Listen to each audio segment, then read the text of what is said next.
오늘 하나님의 말씀은 창세기 47장입니다. 창세기 47장 7절부터 10절까지 말씀 보겠습니다.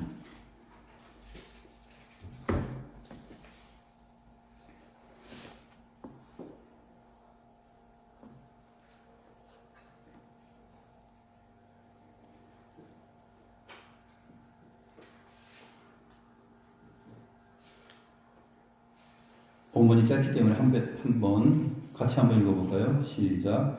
요셉이 자기 아버지 야곱을 인도하여 바로 앞에 서게 하니 야곱이 바로에게 축복하매 바로가 야곱에게 묻되 내 나이가 얼마냐?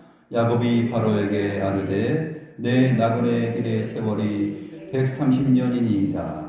내 나이가 얼마 못되니 우리 조상의 나그네 길의 연조에 미치지 못하나 험악한 세월을 보내었나이다 하고 야곱이 바로에게 축복하고 그 앞에서 나오니라.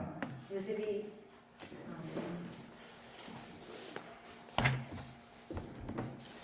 더 읽고 싶죠? 본문이 짧아서 더 읽고 싶으셨을 거예요. 오늘 본문이 상당히 짧은 본문이지만 내용은 아주 심오하고 깊은 내용입니다. 그리스도인의 삶의 정체성을 잘 말해주고 있는 귀한 내용이 되기 때문입니다. 기독신자의 삶의 특징을 한마디로 표현하라 그러면 어떻게 표현할 수 있겠습니까?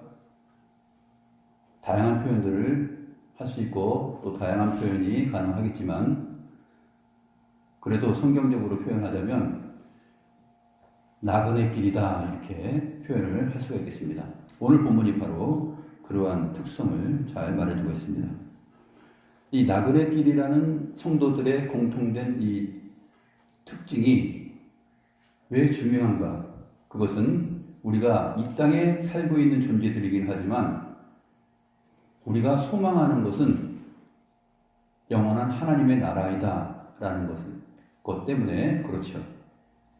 그래서 이 땅에 사는 동안 사람들이 많은 것을 소망하고 소유하고 누리고 싶어 하지만 하나님의 나라와 관련이 없는 그저 세상적이고 세속적이고 하나님 없는 인생의 가치들을 통하여서 또 시대의 산물과 시대의 유행을 따라서 또 시대가 내놓는 철학과 정서를 따라서 그것이 좋고 누릴만하고 그것을 나도 함께 공유해야겠다라고 생각하는 것은 지극히 인간적입니다.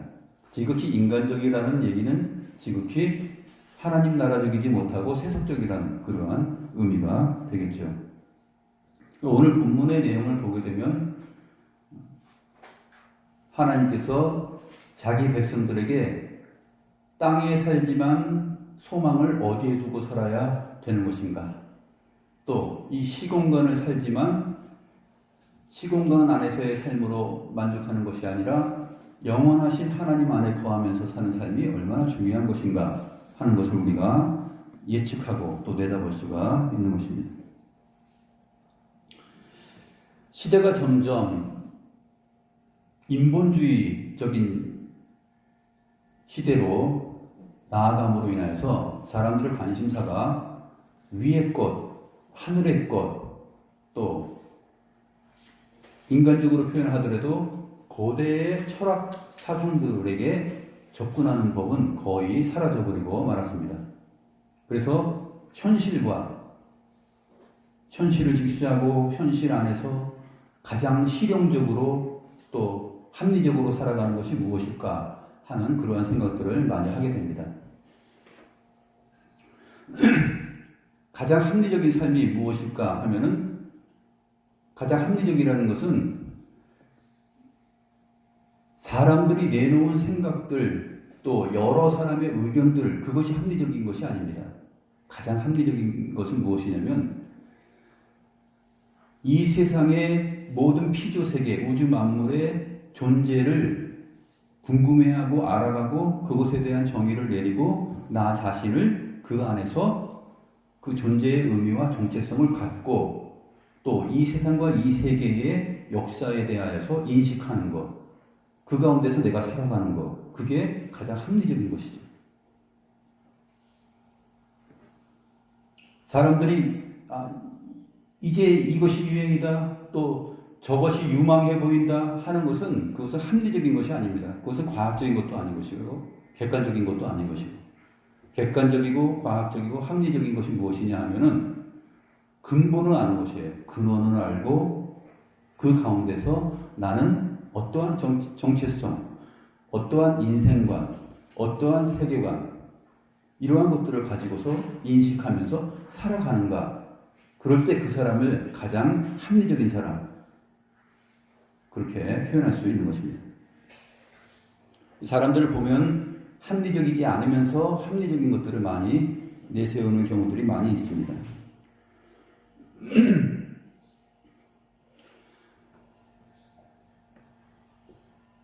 요즘에 그 가요라든지 또 시라든지 이런 것들은 이러한 근본적인 어떤 철학과 사상, 이러한 것들을 많이 잃어버리고 살아가는데, 오늘 본문과 더불어서 제가 생각한 그 예전에 70년대 노래가 있습니다. 가수 최희준의 하숙생입니다. 인생은 나그네 길, 어디서 왔다가 어디로 가는가. 그런데 이러한 궁금증을 조금이라도 갖고 살아가는 것이죠. 이러한 것은 궁금해하지 않고, 이런 것은 필요 없고, 일단 나는 태어났고 나는 존재하고 나는 살아가니까 내가 실용적으로 가지고 누리고 행복해할 수 있는 것, 그것만 중요하다라는 것이 이 시대의 그 시대상이에요.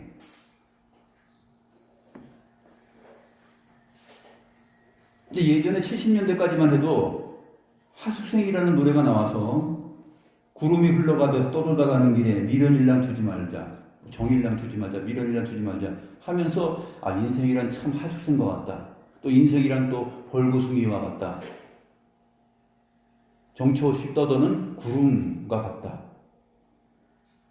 그러면서 가지고 소유하고 누릴 수가 없구나. 벌구숭이구나. 최소한 그러한 정서와 철학은 있었다는 거죠. 요즘은 그렇지 않아요. 요즘은 누리고 가지고 소유하고 그냥 내가 즐거우면 되고, 뭐 결혼할 필요도 없고 자식을 낳을 필요도 없고 내가 그냥 혼밥 혼술 하면서 즐기고 살아가면 되는 거예요. 가족도 중요하지 별로 않고요.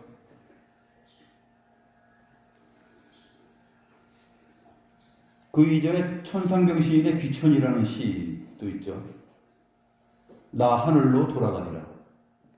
각 연마다 3년인데 각 연마다 나 하늘로 돌아가리라, 나 하늘로 돌아가리라, 나 하늘로 돌아가리라. 이러한 인생에 대한 철학적 사유, 이 정도는 있어야지 되는 것이죠. 최소한 적어도 이 정도는 궁금해하고 또 사유하면서 살아가야 되는 것이 하나님을 모르는 자들에게 있어서도 중요한 자세일 것입니다. 천상병 시인이 마지막 연에서 나 하늘로 돌아가리라, 아름다운 이 세상 소풍 끝내는 날 가서 아름다웠더라고 말하리라, 이렇게 표현을 했습니다. 이 시인은 아름다운 이 세상 소풍 끝내는 날, 자기의 인생의 모든 여정을 하늘에서 와서 이제 하늘로 돌아가는데 이 땅에서의 삶을 소풍, 아름다운 소풍이라고 이렇게 묘사를 했어요.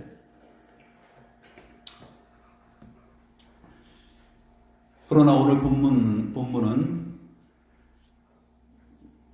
인간의 삶이 나그네길 세월이다 라는 표현을 하면서 그것이 어떤 의미에서 나그네길 세월인가 하는 것을 깊이 있게 다룹니다.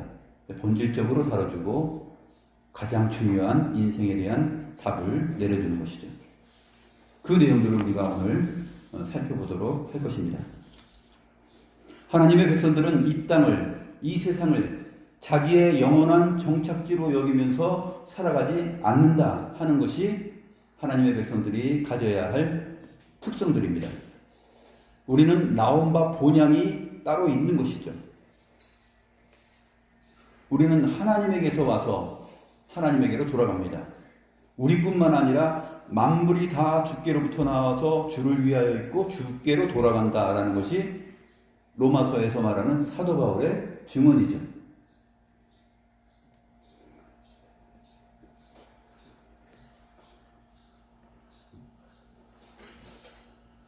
사람의 삶이라는 것은 그저 정처 없이 떠돌다가 가는 구름과 같은 인생도 아니고 또 잠시 잠깐 소풍 나왔다가 하늘로 돌아간다라는 그 정도의 차원도 아닙니다. 사람은 창조주 하나님께로부터 나와서 그 인생을 살고 그가 하나님의 백성이든 하나님의 백성이 아니든 악한 자이든 선한 자이든 상관없이 그 생명과 주어진 삶이라는 것은 다 하나님으로부터 나와서 하나님으로 인하여 살다가 하나님께로 돌아가는데 그 하나님의 나라 안에는 영원한 구원과 영원한 심판의 자리가 있는 것이죠. 그래서 영원한 심판의 자리로 가든지 아니면 영원한 구원의 자리로 가든지 둘 중에 하나가 결정 지어진다 하는 것입니다.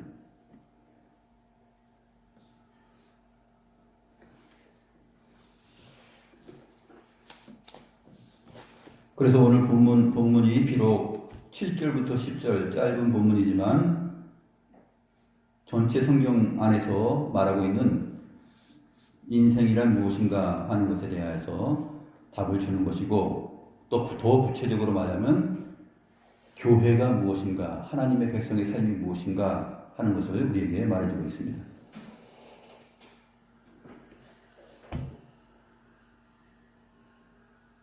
이제 요셉과 바로 왕의 명령을 통하여서 야곱과 그의 모든 그 자손들이 모두 고센 땅으로 이주해 왔습니다. 그리고 이제 애굽의 왕 바로 앞에 나아가게 됩니다. 7절부터 한번 보겠습니다. 요셉이 자기 아버지 야곱을 인도하여 바로 앞에 서게 하니 먼저 5명의 형들을 바로 앞에 먼저 보냈죠. 그리고 너희들의 직업, 너희들의 생업이 무엇이냐 물었을 때 우리는 조상 대대로 지금까지 목축업을 하면서 살아왔습니다. 그렇게 말했습니다. 그 말이 바로 우리는 유목민 한 곳에 정착해서 한 곳에서 살아가는 자들이 아니라 나그네 길의 삶을 살았습니다라는 고백이기도 합니다. 오늘 본문은 요셉이 아버지 야곱을 인도하여 바로 앞에 서게 하였는데 그 삶의 내용을 구체적으로 표현하게 되는 내용입니다. 요셉이 아버지 야곱을 인도하여 바로 앞에 서게 하니까 독특한 행동을 합니다. 여기서 성경은 보통 제국의 왕이잖아요. 이집트 제국의 왕. 전 세계에서 제일 힘이 강한 그러한 나라인데 그 제국의 왕 앞에 섰는데 또 어떤 존재로 섰습니까? 난민으로 섰죠. 난민으로 도움을 받아서 거기까지 와서 이집트까지 와서 왕 앞에 서게 된 것입니다. 그러면 왕 앞에 꿇어 엎드려 경배하며 왕 앞에 나아갔다 뭐 이런 식의 설명이 있어야 되는데 사실 성경은 의외로 그러한 설명을 하지 않습니다. 요셉이 아버지 야곱을 바로 앞에 서게 하니까 야곱이 바로에게 축복하였다 이렇게 말합니다.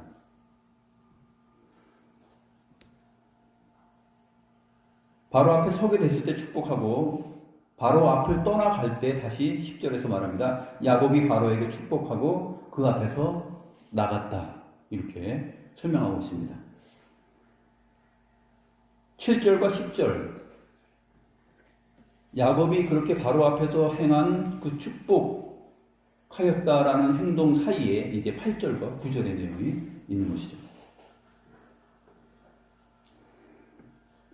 7절과 10절에서 이렇게 야곱이 바로에게 축복하였다라는 것은 사실 히브리서에서 말하는 것처럼 큰 자가 작은 자에게 할 수 있는 행동이에요. 큰 자가 작은 자에게 할 수 있는 행동. 멜기세덱이 아브라함에게 축복하였던 그 원리. 그러니까 하나님의 선지자로서, 하나님의 대리인으로서 축복을 한 것이죠. 엄청난 일이잖아요. 이집트는 주변은 다 가뭄으로 인하여서, 기근으로 인하여서 먹을 것이 없고, 이집트에 가야만 먹을 것을 살 수 있고, 그러한 형편이기 때문에 이집트 왕은 어떻습니까? 진짜 왕 중의 왕이죠. 그런데 도움을 받아서 난민으로 내려가가지고 왕 앞에 섰는데 축복을 해버려요. 이게 도대체 어떻게 된 것입니까? 하나님께서 성경 계시의 말씀을 통하여서 보이시고자 하는 그 의미가 있죠.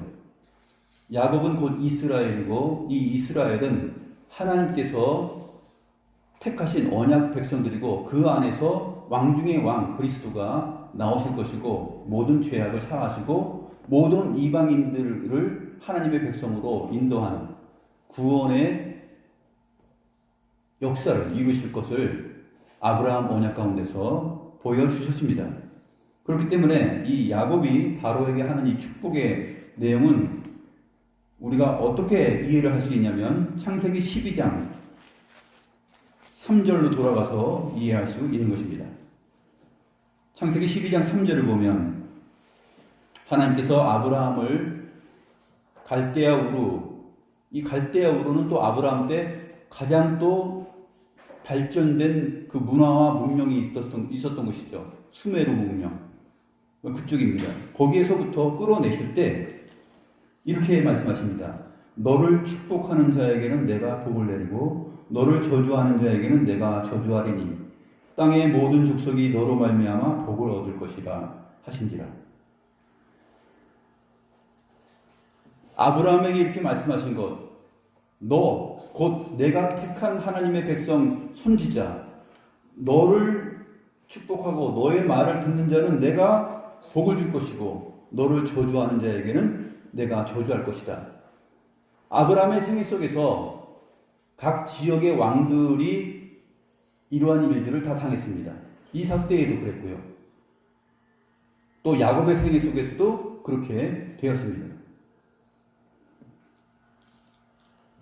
그래서 요셉이 먼저 하나님의 인도하심을 받아서 애굽으로 내려갔는데, 애굽에 내려가서 살아가는 요셉의 삶, 그의 삶을 들여다보면서 요셉의 삶 안에 역사하시는 하나님의 존재와 하나님의 능력과 하나님의 영광을 인정하고 찬송하는 이 바로왕, 요셉을 알고 있었던 이 바로왕은 복을 누리는 것이죠. 이집트가 왜 모든 기근 가운데서 풍족한 그 풍년의 세월을 7년 동안 맞이하고 또 그것을 유지하면서 살아갈 수 있었을까요? 그것은 그 이집트 땅에 내려간 요셉이라는 하나님의 백성 때문에 그런 것이죠. 요셉을 통하여서 그 꿈을 알게 하셨고 또 그 일을 준비하게 하셨기에 이집트는 당대에 그러한 일들을 행할 수가 있었던 것입니다. 그래서 그 바로 왕이 요셉을 그렇게 칭찬하고 또 하나님을 인정하였던 거 아닙니까? 그렇기 때문에 너를 축복하는 자라는 이 아브라함에게 하신 말씀은 아브라함과 이삭과 야곱 그리고 그 자손 요셉, 하나님의 사람을 복되게 여기고 하나님의 백성을 존대하고 그를 인정하는 자들은 곧 하나님 자신을 인정하는 것이기 때문에 하나님께서 복을 주신다는 것이에요. 그 원리가 이 세상 안에 깃들어 있는 것입니다. 그러니까 야곱은 지금 형제들에게도 말했죠. 당신들보다 나를 하나님께서 먼저 보내셨다라는 것이죠. 그 이유가 다 있다라는 것이죠. 아브라함과 이삭에게 말씀하셨던 그 언약의 모든 내용들, 너로 큰 민족을 이루고 그 다음에 또 4대 만에 모든 백성들을 이끌고 가나안 땅으로 돌아갈 것이다라는 그 약속들, 이 모든 것들이 130세를 살아간 이 야곱의 머릿속에 그 신앙적 정서로 완벽하게 구비되어 있었던 것입니다. 그래서 요셉이 야곱을 바로 앞에 세웠을 때 야곱은 그러한 모든 것을 인정하는 가운데, 생각하는 가운데 이 모든 세계의 역사와 기근과 흉년과 풍년, 이 모든 것들을 주관하고 경영하시는 분은 여호와 하나님이시구나 라는 것을 알고 있죠. 이 세상은 누가 통치하고 누가 경영하는지를 알고 있는 것이에요. 바로가 하는 것이 아니라 여호와 하나님이 하신다는 것을 알고 있는 것이죠. 그리고 아브라함에게 일찍이 말씀하셨던 내용, 너를 축복하는 자에게는 내가 축복하고 너를 저주하는 자에게는 저주할 것이다 라는 그 말씀이 이 야곱에게도 생생하게 기억되어 있는 것입니다.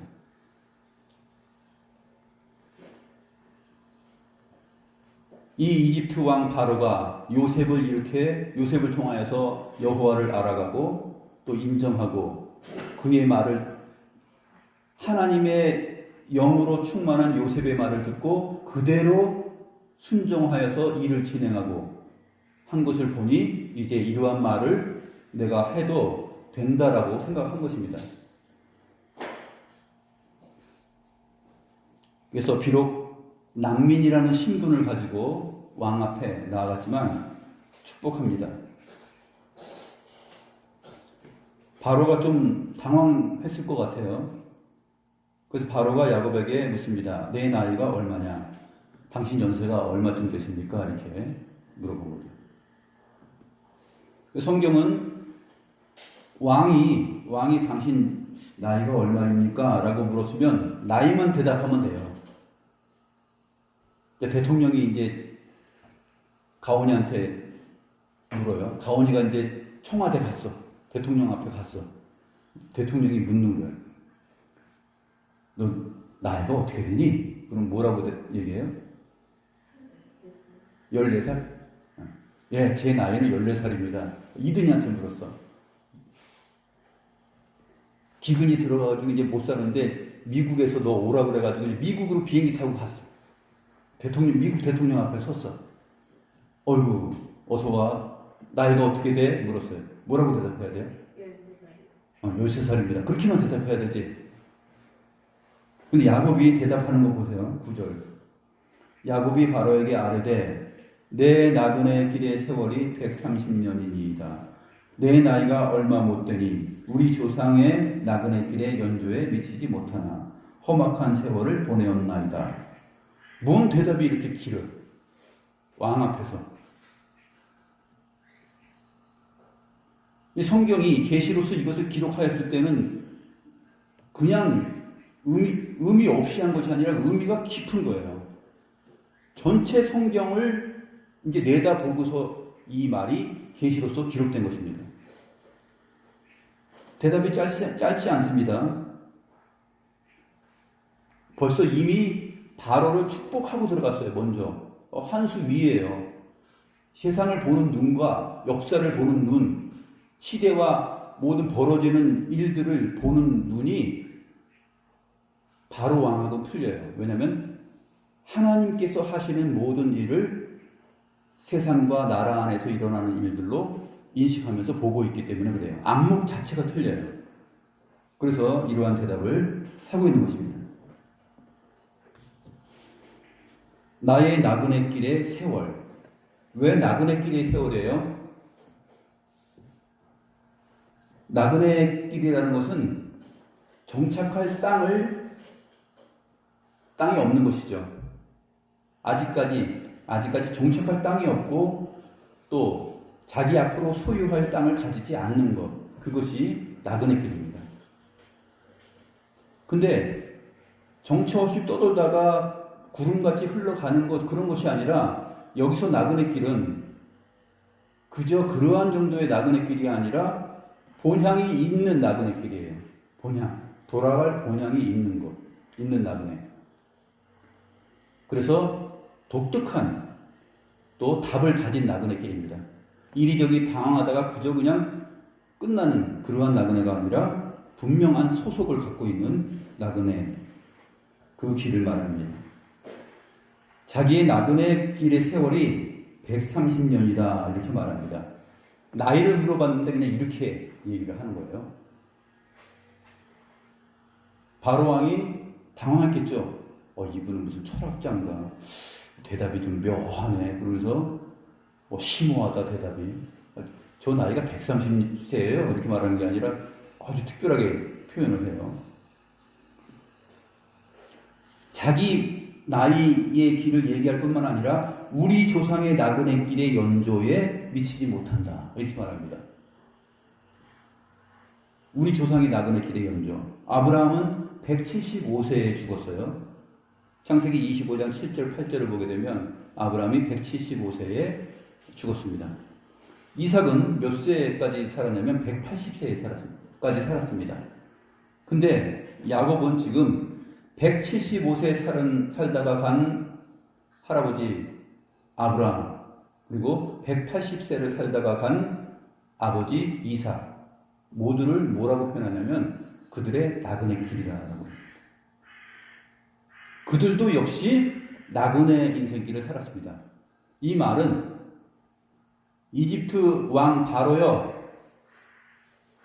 당신은 이 땅에서 정착하여서 나라를 세우고 여기서 견고한 성을 쌓아서 이 견고한 나라 이집트가 영원 무궁할 것으로 생각하고 있지만, 또 당신을 비롯한 이 세상 사람들은 이 땅에서의 삶과 또 자기의 소유와 자기의 모든 것들이 영원할 것이라고 생각하면서 살지만 그렇지 않다라는 얘기를 하는 것이죠.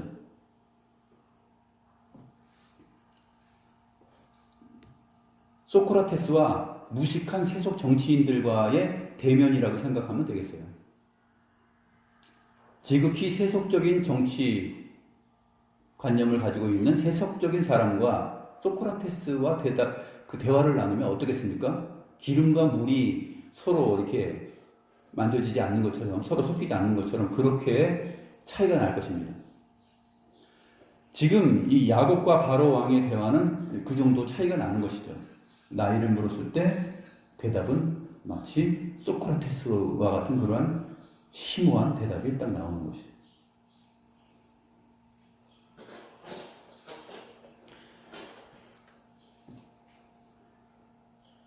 그래서 야곱이 말하는 것은 핵심은 뭐냐면 자기의 나이를 말하는 것이 아니라 내가 살아온 지금까지의 삶이 나그네 인생길이다라는 것이고, 또 나는 아직 죽을 날이 얼마를 살고 죽을지는 모르지만 내 앞에 살다가 죽은 인생을 다 마친 그 아버지와 할아버지, 180세를 산 아버지, 175세를 살다가 마친 그 할아버지, 그들도 역시 나그네 길의 삶을 살았다 하는 것입니다.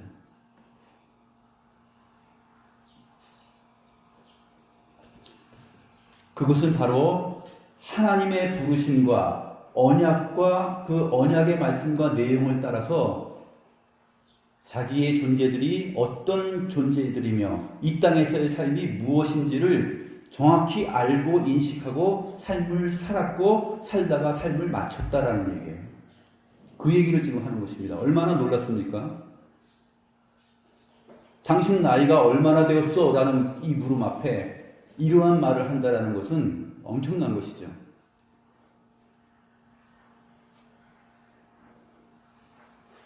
그래서 7절과 10절, 이 8절과 9절의 바로의 질문과 야곱의 대답 사이에 전후로 있는 야곱의 행동, 야곱이 바로에게 축복하였고 또 축복하고 떠난 이 내용이 얼마나 깊은 행동이었는가 하는 것을 알 수 있는 것입니다. 성경은 그것을 보게 하고 그것을 느끼게 하는 거예요.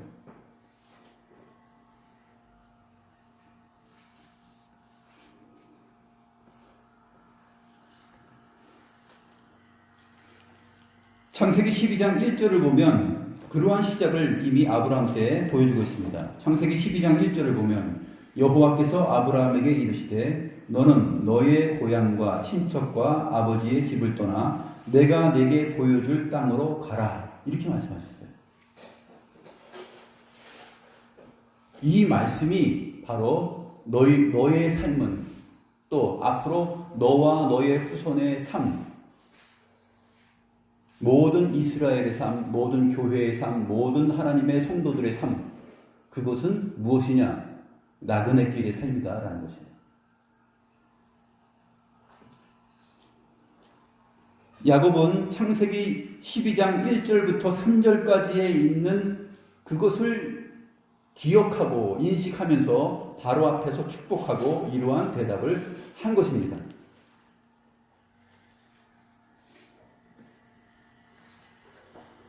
그리고 나서 또 거기서 말을 멈추지 않고 험악한 세월을 보내었나이다.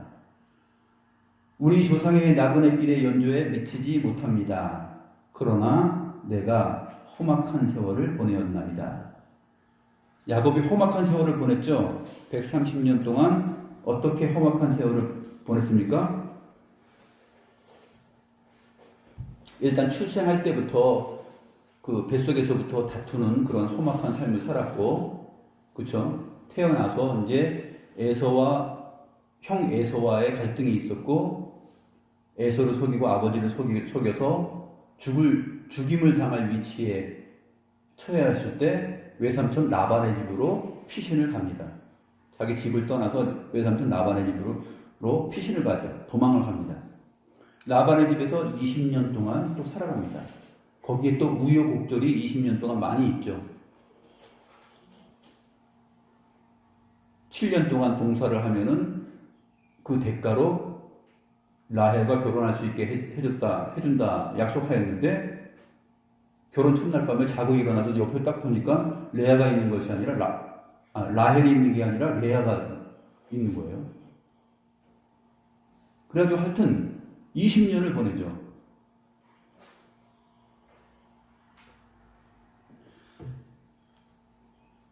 창세기 31장 38절에서 41절을 보면 야곱이 그러한 설명을 잘 해주고 있습니다. 어떻게 험악한 세월을 보냈는가? 창세기 31장 38절부터 41절. 내가 이 20년을 외삼촌과 함께 하였거니와 외삼촌의 암양들이나 암염소들이 낙태하지 아니하였고 또 외삼촌의 양떼의 순양을 내가 먹지 아니하였으며 물려 찢긴 것은 내가 외삼촌에게로 가져가지 아니하고 낮에 도둑을 맞았든지 밤에 도둑을 맞았든지 외삼촌이 그것을 내 손에서 찾았으므로 내가 스스로 그것을 보충하였으며 내가 이와 같이 낮에는 더위와 밤에는 추위를 무릅쓰고 눈붙일 겨를도 없이 지냈나이다. 내가 외삼촌의 집에 있는 이 20년 동안 외삼촌의 두 딸을 위하여 14년, 외삼촌의 양떼를 위하여 6년을 외삼촌에게 봉사하였거니와 외삼촌께서 내 품삯을 10번이나 바꾸셨으며, 이러한 내용들이죠. 이게 뭐냐면 야곱이 험악한 세월을 살아간 것입니다. 하나님 말씀대로 살고 하나님 언약을 붙들고 사는데 사실 이러한 일들이 야곱에게 일어나는 것이죠. 그래서 야곱이 지금 말하고 있는 이 나그네 길의 세월, 그 다음에 나그네 길의 세월을 또 다른 표현으로 험악한 세월이라고 표현합니다. 험악한 세월.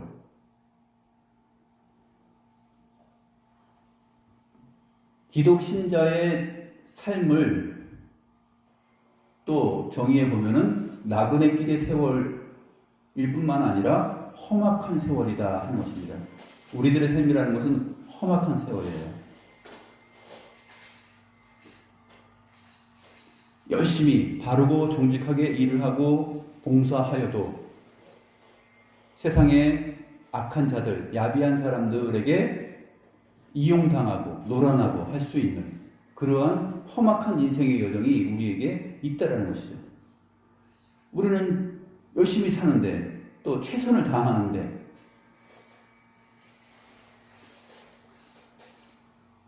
우리 주변에 있는 세상 사람들은 우리를 그렇게 그대로 순수하게 인정하지는 않는다 하는 것입니다.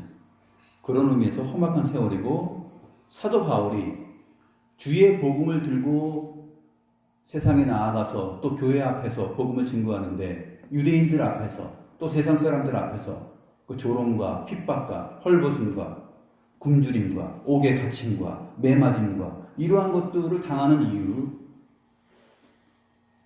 그것이 바로 험악한 세월입니다.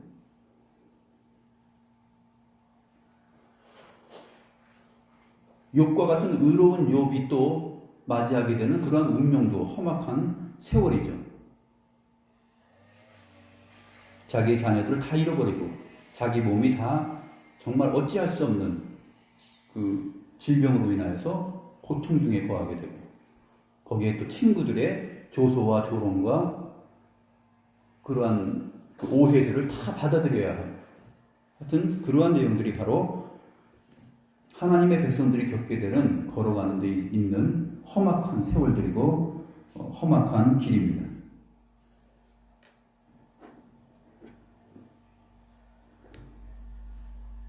그 다음에 가장 최근에 가장 사랑하는 아들 요셉이 악한 짐승에게 물어뜯겨서 죽었다는 소식을 듣고 지금까지 130살 될 때까지 그 요셉을 생각하면서 슬퍼하면서 마치 그냥 그 죽음의 장소 스올에 내려간 것처럼 그렇게 슬퍼하면서 항상 마음이 고통당하는 가운데 그렇게 살아왔습니다.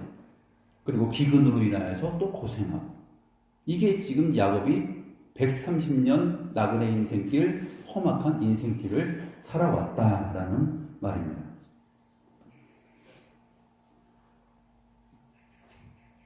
바로가 이렇게 생각했을 거예요.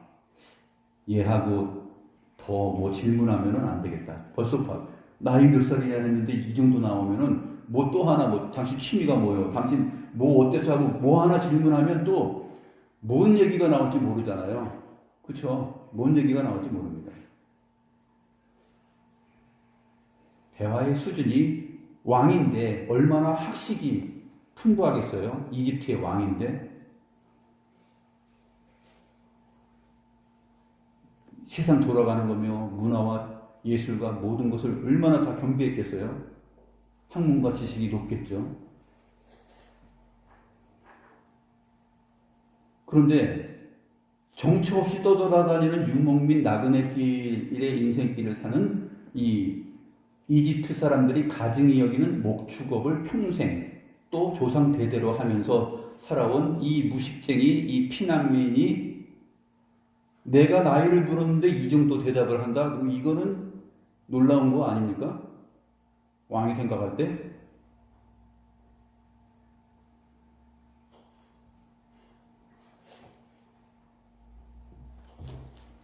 우리 성경을 보면서 그걸 보는 거예요.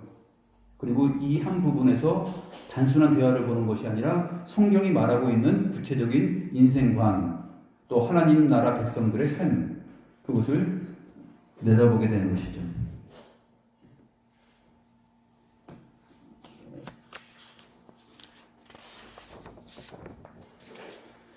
야곱, 곧 이스라엘의 험악한 세월은 교회가 맞이하는 운명, 그리고 교회의 험악한 세월이기도 하다는 것이 오늘 본문이 말하고자 하는, 전달하고자 하는 메시지예요.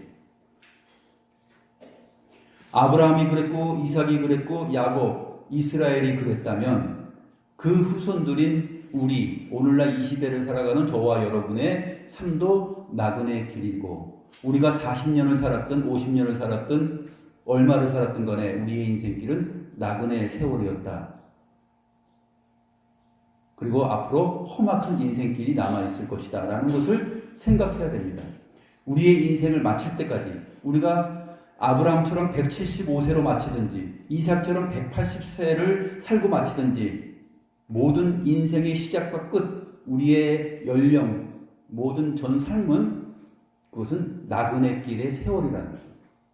그리고 그것은 험악한 세월이라는 것입니다.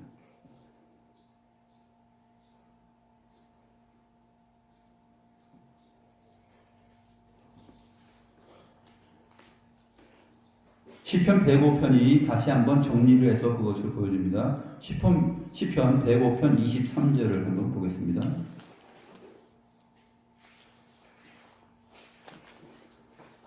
시편 105편 3절, 구약성경 179페이지. 879페이지 시편 105편 3절을 보게 되면 이에 이스라엘이 애굽에 들어가며 야곱이 함의 땅에 나그네가 되었도다. 105편 23절. 자, 이에 이스라엘이 애굽에 들어갔다. 드디어 이제 요셉과 바로를 통해서 들어갔어요. 애굽에 들어갔죠. 그런데 어떻게 말합니까? 야곱이 함의 땅에 나그네가 되었도다.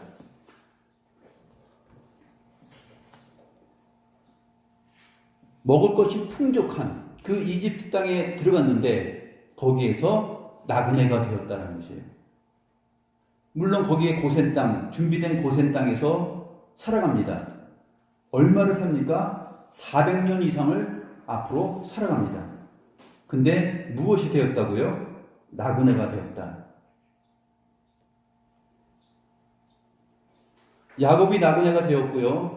야곱이 죽고 그의 후손들이 또 죽고 그의 후손들이 죽고 4대가 바뀌었는데 함의 땅에서 이스라엘 백성들, 하나님의 언약 백성들은 다 나그네가 된 것이죠. 그 나그네 길을 살다가 하나님께서 출애굽하여서 어디로 들어갑니까? 원래 하나님께서 약속하신 약속의 땅 가나안으로 들어가게 됩니다.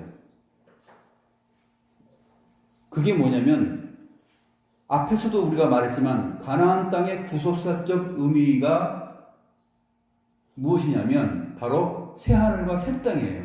하나님께서 약속하신 새하늘과 새 땅, 거기로 들어가게 되는 것. 하나님의 나라에 온전히 들어가게 되는 것. 영원한 안식을 위하여서 들어가는 것. 그것을 가나안 땅에 대한 약속 안에서 하나님께서 그 의미를 담아서 가나안 땅을 주시겠다고 약속한 것이고, 바벨론 포로로 갔을 때도 다시 돌아가서 70년 만에 다시 돌아가게 하는 것입니다.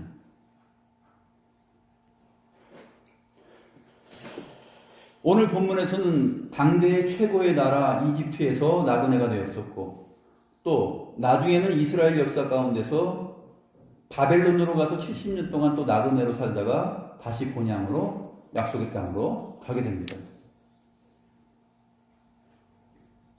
험악한 세월이죠. 하나님의 말씀대로 살지 않고 하나님을 온전히 섬기지 않고 주의 율법을 무시하고 살다 보니까 하나님께서 치셔서 바벨론이라는 나라에 팔려가게 되고 거기서 70년 동안 있다가 이제 자기 자신을 돌아보면 철저하게 회개하고 그러한 역사가 일어나고 70년 후에 하나님께서 말씀하신 그 예언대로 다시 예루살렘으로 가나안 땅으로 돌아가게 됩니다. 이러한 전체의 내용이 무엇이냐면 기독 신자의 삶이 이 땅에서 삶으로써 여기서 만족하고 살아가는 것으로 끝나는 것이 아니라 우리의 삶과 또 우리의 소유는 어디에 있는가? 이 땅의 것으로 이 땅에 근거하고 있지 않다 하는 것을 성경이 말하고자 하는 것입니다. 시편 119편 49절에서 57절 내용이 바로 그러한 의미를 잘 보여줍니다. 시편 119편 49절부터 57절 말씀 보겠습니다.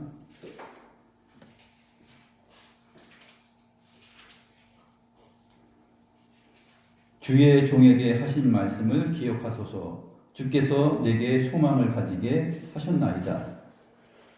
이 말씀은 나의 고난 중에 위로라. 주의 말씀이 나를 살리셨기 때문이니이다. 교만한 자들이 나를 심히 조롱하였어도 나는 주의 법을 떠나지 아니하였나이다. 여호와여, 주의 옛 규례들을 내가 기억하고 스스로 위로하였나이다. 주의 율법을 버린 악인들로 말미암아 내가 맹렬한 분노에 사로잡혔나이다. 내가 나그네 된 집에서 주의 율례들이 나의 노래가 되었나이다. 시편 119편 54절, 이 부분이 굉장히 중요한 표현이죠. 내가 나그네 된 집에서 주의 율례들이 나의 노래가 되었나이다. 이거는 우리 신자들이 인생을 마치고 죽었을 때 남아있는 자들에게 내 묘비에 이 글귀 하나 새겨달라 하고 부탁할 수 있는 말이에요. 내가 나그네 된 집에서 주의 율례들이 나의 노래가 되었나이다. 이 땅의 모든 삶이 나그네 된 집이에요.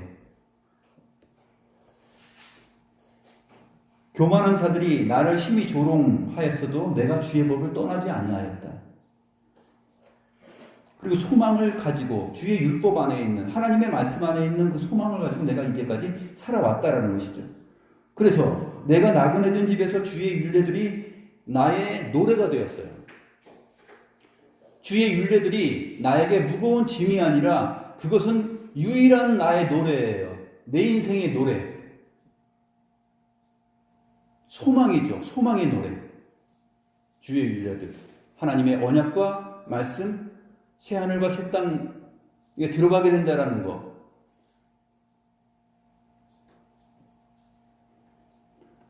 (55절부터) (57절) 계속 봅니다. 여호와여, 내가 밤에 주의 이름을 기억하고 주의 법을 지켰나이다.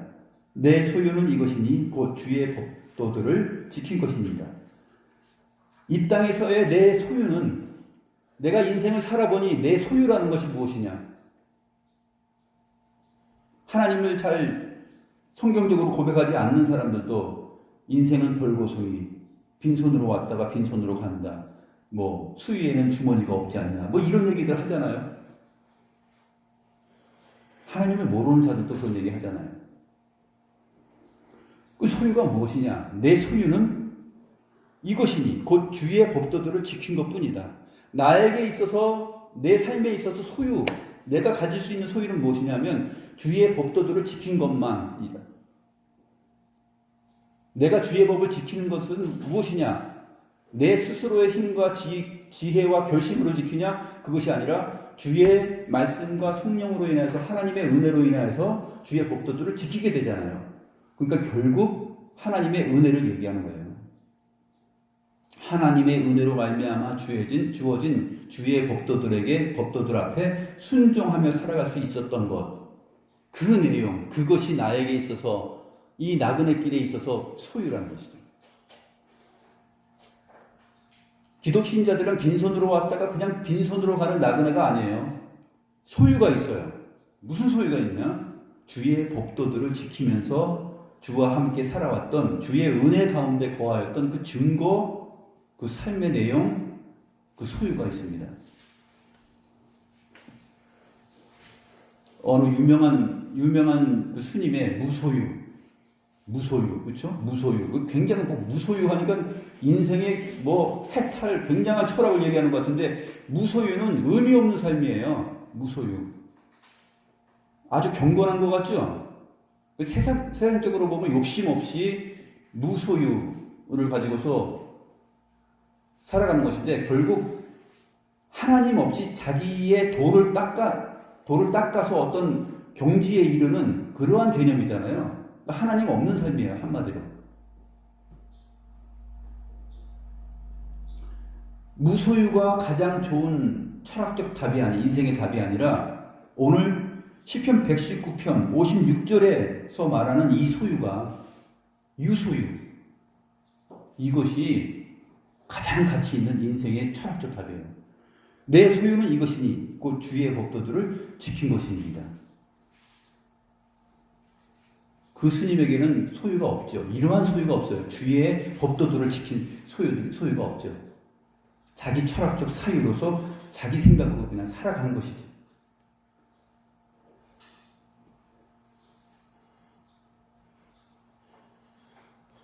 수준이 틀린 거예요. 수준이.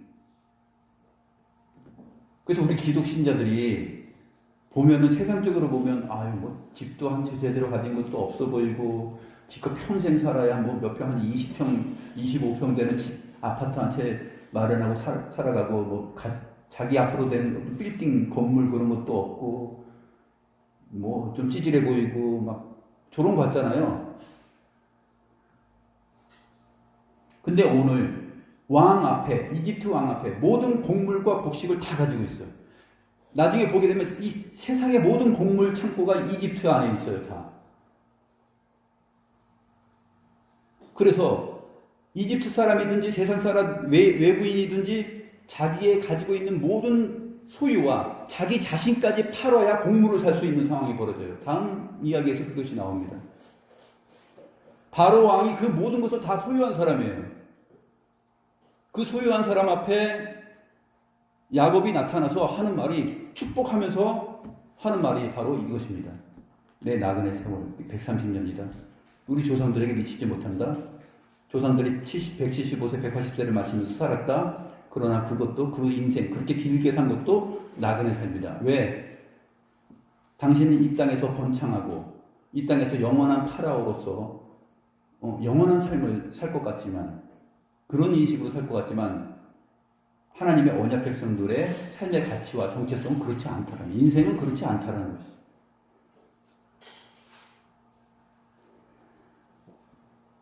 제가 이러한 내용을 근거 없이, 성경적 근거 없이 얘기하겠습니까?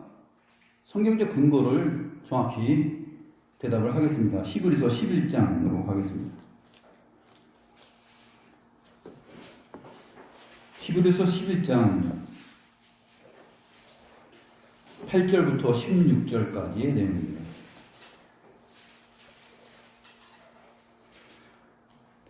히브리서 11장 8절부터 16절을 보면 다 같이 봅니다. 믿음으로 아브라함은 부르심을 받았을 때 순종하여 장래의 유업으로 받을 땅에 나아갈세. 장래의 유업으로 받을 땅에 나아갈세.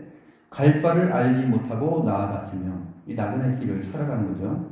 믿음으로 그가 이방 땅에 있는 것 같이 약속의 땅에 거류하여 동일한 약속을 유업으로 함께 받은 이삭 및 야곱과 더불어 장막에 거하였으니, 그 장막에 거하였어요.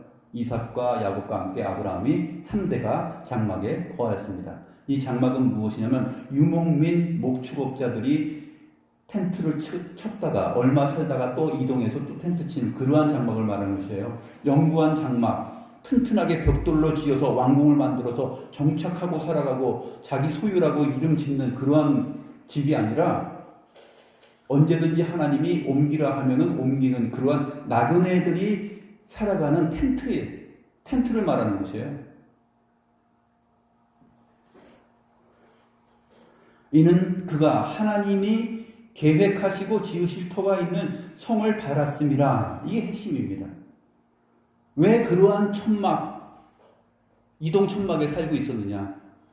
텐트 쳤다가 걷었다가 또 옮기고 하는. 왜냐하면 하나님이 계획하시고 지으실 터가 있는 성을 바라보았기 때문이에요. 그래서 나그네 길을 살아간 것이죠.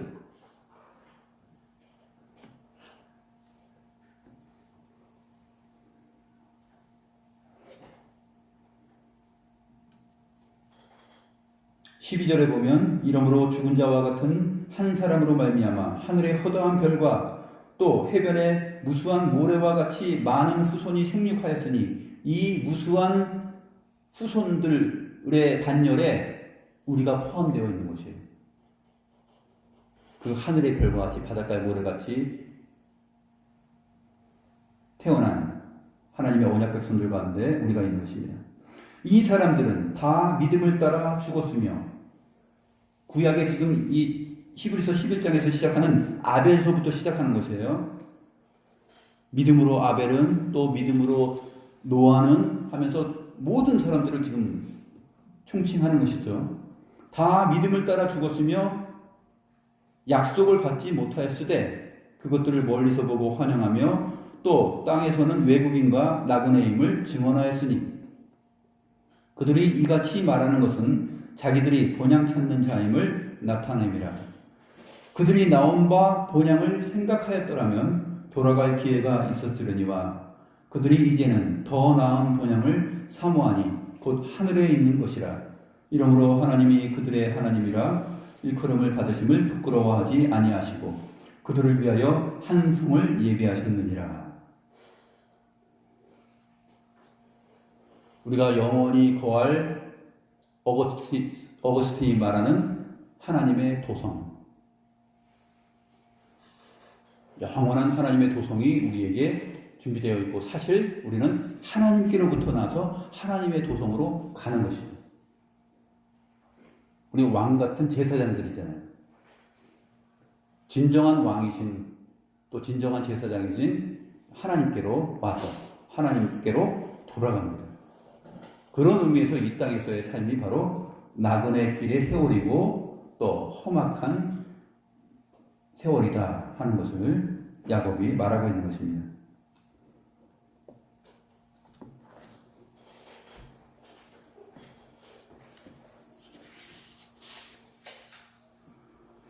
우리가 인생이 그런 줄을 알고 하나님의 말씀이 이렇게 말하는 것을 알고 살아가는 것이 굉장히 중요합니다. 우리가 공부하고 건강을 지키고 또 어떤 직업을 갖고 무엇을 살든지 간에 우리의 인생이 이 세상에서 나그네 길이다 하는 것, 그리고 하나님의 말씀과 규례, 또 주의 말씀과 계명들을 지킨 것만이 진정한 나의 소유가 될 수 있다는 것.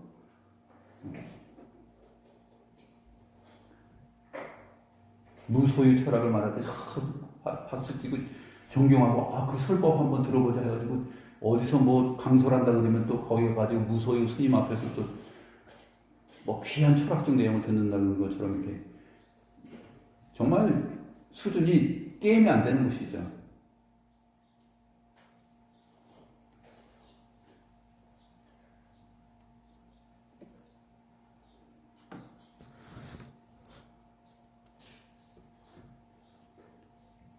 성경이 말하고 있는 계시와 진리와 기독교 세계관, 이 세계관을 뛰어넘어서 초월해서 표현하고 답을 내렸던 이 역사 속에 철학자들은 아무도 없어요.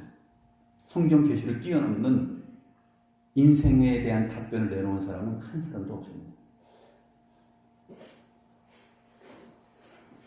우리가 이 답을 가지고 우리의 삶을 살아야 되겠습니다. 기도하겠습니다. 하나님 아버지, 야곱이 비록 텐트를 걷었다 치는 유목민의 삶을, 또 나그네 세월의 길을, 험악한 인생의 길을 130년을 살아왔다는 사실을 바로왕 앞에 대답하였을 때 그 대답은 학문과 교양과 역사와 지리와 모든 것에 능한 당대 최고의 왕 바로가 아무 말도 할 수 없는 그러한 깊이 있는 신앙적 대답이요 인생에 대한 최고의 경지에 오른 자의 대답이었다는 것을 우리가 주의 말씀을 통하여서 확인합니다. 하나님 아버지, 우리 역시 야곱처럼 세상 사람들의 눈앞에 그렇게 보이지만 세상의 가장 크고 위대한 왕과 같은 그러한 존재들 앞에서 우리의 나이를 물었을 때 이 정도의 답을 할 수 있는 거룩한 성도들, 주의 말씀과 성령의 충만한 그러한 신실한 기독 신자들이 되게 하여 주옵소서. 참된 계시에 의존한 성경적 기독교적 세계관을 가지고 나의 인생을 생각하며 나 자신을 생각하고 주의 말씀 앞에 힘을 내어서 만족하며 흔들리지 않으며 살아갈 수 있는 귀한 주의 백성들, 언약의 자손들 되게 하여 주옵소서. 감사함을 드렸고 살아계신 우리 구주 예수 그리스도의 이름으로 기도드립니다. 아멘.